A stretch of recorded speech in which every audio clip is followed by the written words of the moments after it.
Hi, Jude Currier here from Parent Coach Family Counseling. Hope you're all doing well.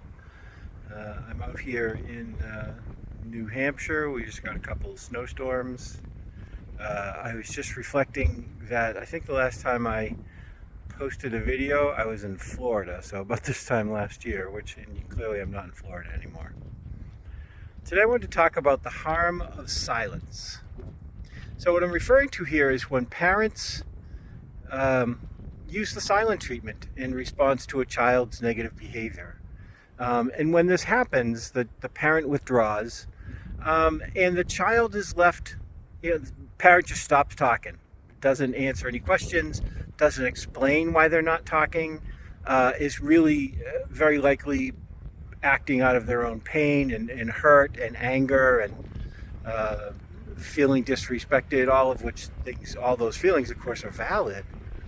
But the response to not interact with the child as a result is harmful to the child. The child doesn't know why that happened. The child can't figure out how to correct the problem. Oftentimes parents will do this until they feel better, and that's a mystery to the child. They don't know. And so there's a real sense of abandonment and conditionality to that. And it's super harmful to kids, really messes with them. I've talked to enough adults who had that done to them as children and seen the negative consequences of that.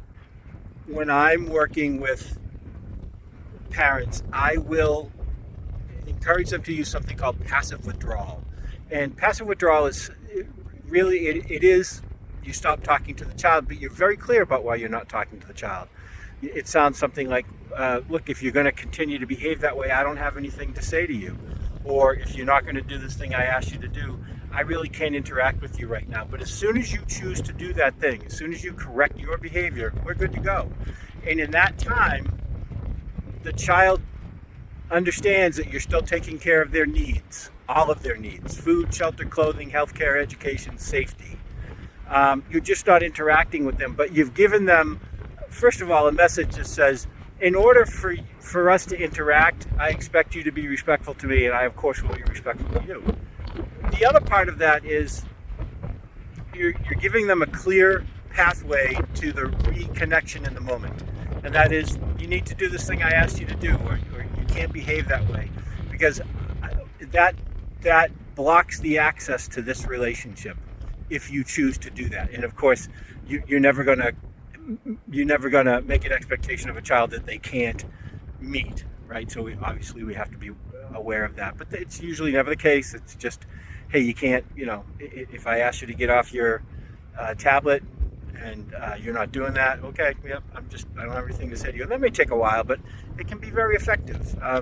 And kids learn that, or if you're behaving negatively towards me, if you're using foul language or you're being disrespectful, yeah, I can't really talk to you while you're doing that, but please let me know when you're done. And then when they're done, there's no lecture, there's no big deal following that. It is simply, okay, good, please don't do that again, and you move on. So you always want to be emotionally available to your child. And again, when you're engaged in passive withdrawal, you are still meeting all of their needs. You're feeding them, you're clothing them, you're making sure they get to school, you're whatever else they need: food, shelter, clothing, healthcare, education, safety. Okay, I hope this has been helpful. I hope you're not too cold, because I'm awful cold. Okay, take care. Please like and comment and subscribe to the channel. That would be great. And check out the website, parentcoach.org. Thanks so much.